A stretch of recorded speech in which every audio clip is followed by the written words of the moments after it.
Welcome to Hoops Friday night, the first full Friday of high school boys basketball. I'm Adam Solomon. He's Tony Quach. Dylan Tyson will join us in a little bit.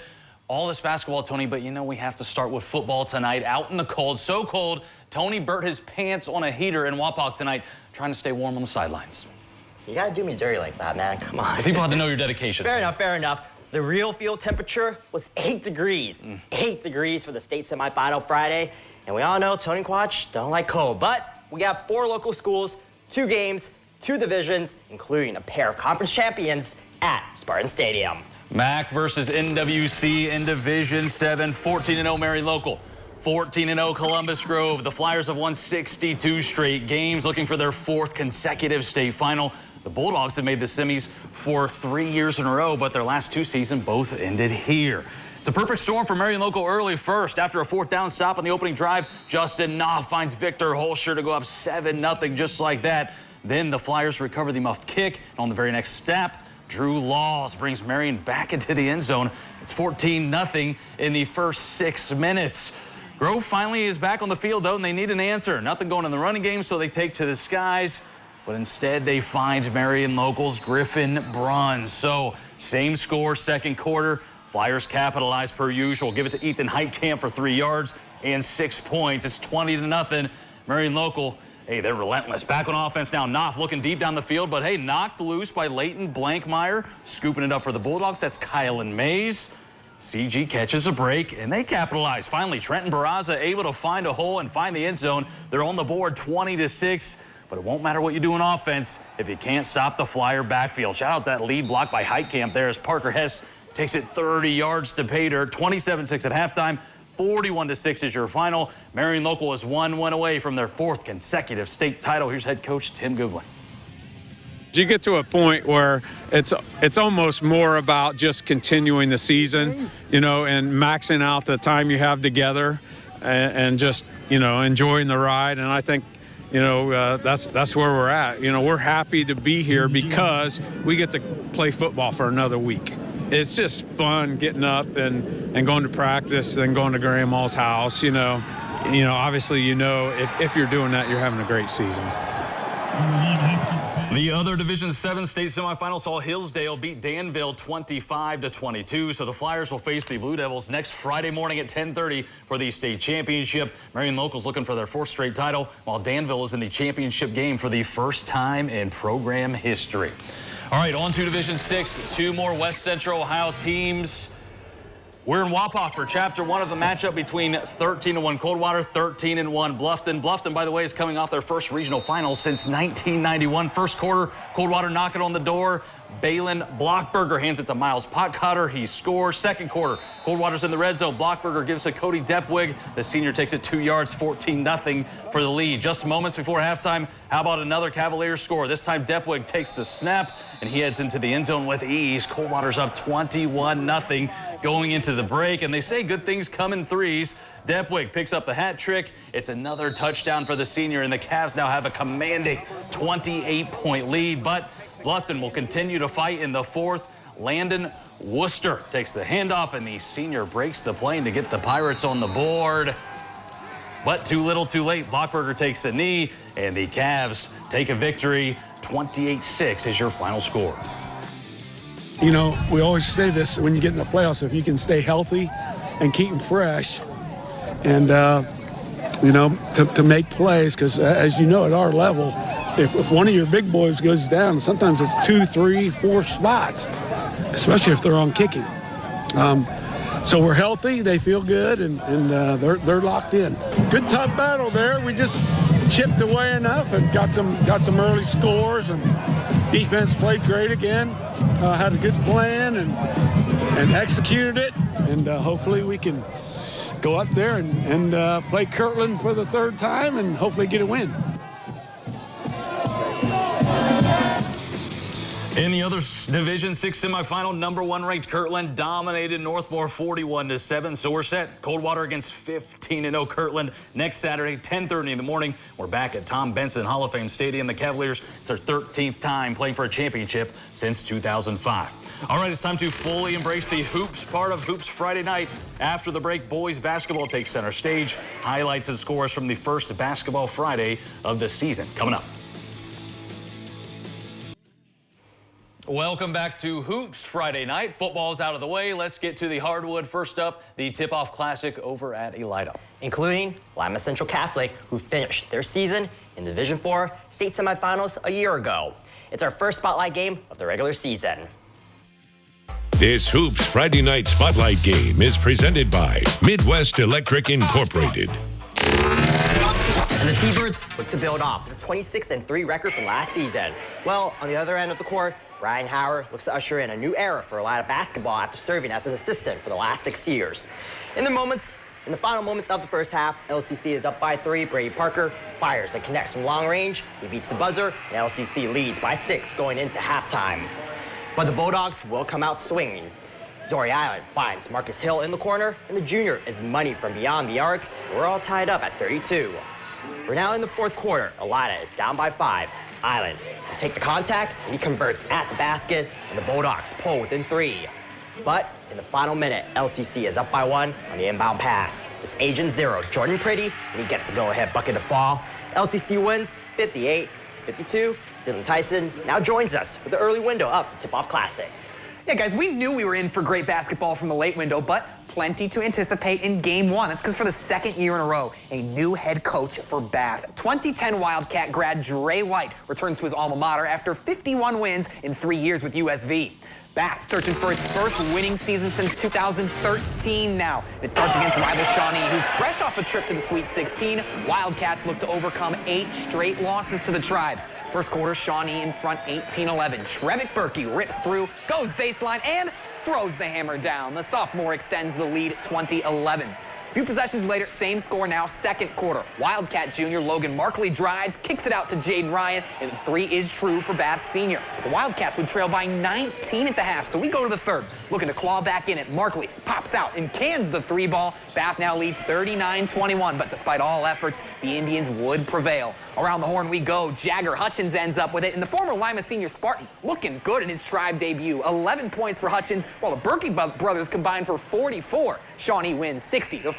All right, let's go over to Allen East. The Mustangs finished 13-11 a year ago. Perry 8-16. Both teams open their season tonight looking for some momentum. And it's the Commodores starting us off. Amir Warner tosses to Caden Harrison, and the senior is good from 3 to get things moving. Allen East responds near immediately, though. Bradley Brooks with a nice look to Logan Hessler under the bucket for this score. Later, it's Warner on the receiving end, right in front of us. The corner 3 cashed in a 19-18 ball game. Back come the Mustangs off the miss. Helser, the offensive board, gives to Grant Slusser, who converts. A good game here, but Allen East gets a little breathing room after halftime. A 69-55 final score. All right, let's check out the Tip-Off Classic in Botkins. Riverside is a winner in the first game, 77-68, while the host Botkins Trojans defeated Cavalry Christian 67-34. Meanwhile, Russia improves to 2-0, a 57-24 win over Fairlawn. A good start for the state semifinalists from a year ago. All right, an Auglaize County showdown in St. Mary's tonight between the Rough Riders and the visiting New Knoxville Rangers. A new era for St. Mary's boys basketball under new head coach Jordan Blackburn. Let's pick it up in the second half. Rough Riders up by 10, but New Knoxville pushing in transition. Connor Hoagie kicks it to the corner. Preston Rutschilling drills the 3. Rangers are down 29-22 at that point. A few possessions later, St. Mary's gives to Caden Geiger. He drives to his right. Great ball control there to get to the rim by the sophomore. That bucket puts the Riders up 31-25. Let's move to the fourth quarter. Rangers offense looking to get inside. Now the ball goes to Parker Jones. He gets the hoop, the harm. He did miss the free throw, so it's 35-29 St. Mary's. Late fourth we go. Riders looking for the dagger here, and they find it with Brennan Steger. The team captain says, count him. He sinks the three-pointer. St. Mary's starts off the season with a dub, a 51-39 final over the Rangers. Mormac versus WBL just down Route 29. Versailles visits Salina. Last year's matchup was a thriller, a 42-21 win for the Bulldogs. So the Tigers looking for revenge from the tip. Ball movement outside leads to an open look for Jace Watron. He cans the three-pointer from the top of the key. Versailles on the board first, 3-zip. But next possession, Bulldogs firing right back. Inside out pass finds its way to Braylon Parker. He sinks the 3-ball from the wing, and we are all tied up. Let's skip ahead later into the first. Bulldogs now attacking the paint. Carson Weitzel gets it down on the block. Pump fake draws the contact, and he gets the and one bucket. The free throw ties the game up 9-9. Versailles not slowing down, however, moving the rock around the perimeter. It's Jace Watrin again with the ball. He lets it fly, and nothing but net. Watrin put up 15 points in just the first quarter. Tigers get revenge on the road to start the season. They take down Salina 45-38. Let's go back to the scoreboard and head up north. Leipzig wins 65-33 over Corey Rawson. Vikings have won 13 straight meetings with the Hornets, and a similar story for Liberty Benton over Hardin Northern. 68-32, the Eagles make it 15 in a row. Parkway takes down USV 61-45, and Wayne Trace gets a win over Lincoln View. It's their 4th straight season-opening win for the Raiders, 63-54 the final there. All right, final break time. More basketball coming up. NWC MAC Putnam County League highlights and scores straight ahead. Welcome back to Hoops Friday night for the final time. More basketball, including a team that many people have high hopes for, Tony. And that's the Spencerville Bearcats, a team that's coming off a 20-5 season that ended in the district finals against Ottawa Glandorf. That was a good OG team. Now, they opened the season, the 2024-25 season against St. Henry, who fell in the district semifinals after an 18-6 season. Let's see what we're made of, shall we? First possession for the Bearcats. Will Sensabaugh will take it to the rack. Gives the Bearcats the first bucket of the season with a nice scoop finish. They're up 2-0. Then off the Redskin turnover, Owen Sensabaugh has plenty of room. Hey, Sensabaugh's everywhere you look in Spencerville. Not much has changed since I left, guys. Next Redskins possession, a pass down low for the reverse. Denied, though, by senior Carter Orr. But the Redskins will fight back here. A pass right in front of the rim. Austin Zimmerman pushes it in there, gets the roll. It cuts the Bearcat lead down to 8. A couple of possessions later, Carter LaGuire takes it off the bounce, pulls up from the free throw line, knocks it down, but in the end, so far so good for Spencerville, a 71-45 win. All right, we'll make our way over to Putnam County. New Bremen takes on Ottoville. This is the 4th meeting between both programs since 2021, Tony. Yep, and the Big Green has won the last 2 games as well. So in the first quarter, Garrett Trentman bounces one over to Landon Horseman, and the senior puts his team on top by 2. On the other end of the court, we're tied up once again. New Bremen answers. Gavin Dickey connects with Rogan Muther. Muther hits short J. Cardinals are now up by a pair. New Bremen has the ball once again. It's Dickey with a second chance opportunity. And the Cardinals are still up by 2, guys. But Ottoville is now on the fast break. Alex Lease gets the pass and goes off the glass. The Big Green wins in overtime, 46-41. Hey, that was nice of Dylan to let you read your highlights. He jumped the gun a little. He was very excited. I like Putnam County scores, you know? Speaking of more Putnam County scores, Continental was thwarted by Paulding 67-23, shout out the Panthers. But Kalida put up a 70 spot on Antwerp, 71-45 the final. Fort Jennings also in action later tonight. But first, it's not quite time for the league rivalries and rematches, but those county rivalries hit just as hard. That's the case for Van Wert and Crestview. The last 10 meetings, a perfect 50-50 split. The Knights won it last year. They went on to tally 16 wins. Cougars finished their season with just 4. It's Crestview off to start us tonight. Once again, Hayden Parrott lines one up for 3, splashes it in. The Knights lead it 11-4 early. Van Wert comes back their next possession, however. Freshman Zach Crummy with the smooth jumper, cutting the lead to 5. Now the Cougars finding their groove. Keaton Welsh off the screen gets the 18-footer to fall. V-Dub takes the lead by 1, but Crestview punches back. All right, y'all ready for this? Ren Sheets rocking the rim with the slam. Crestview. Did you get all the dunks tonight? I did. 2 for 2. Show off. Crestview up by 3. Final seconds of the first half. Loose ball Cougars. Caden Collins collects, puts it up before the buzzer. Still a 10-point deficit for Van Wert, however. They can't rally. Knights start the year 1-0, 61-44 the final score there.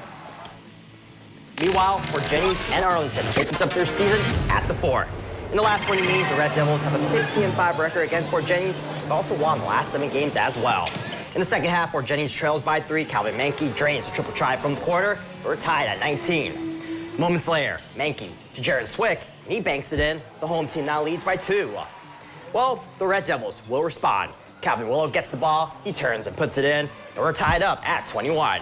And Arlington is on the offense again. Aiden Cavany from the corner, and his triple try is true. The Red Devils are now up by 1. And how about an encore? Cavany with another 3-ball, and Arlington takes this game 55-44.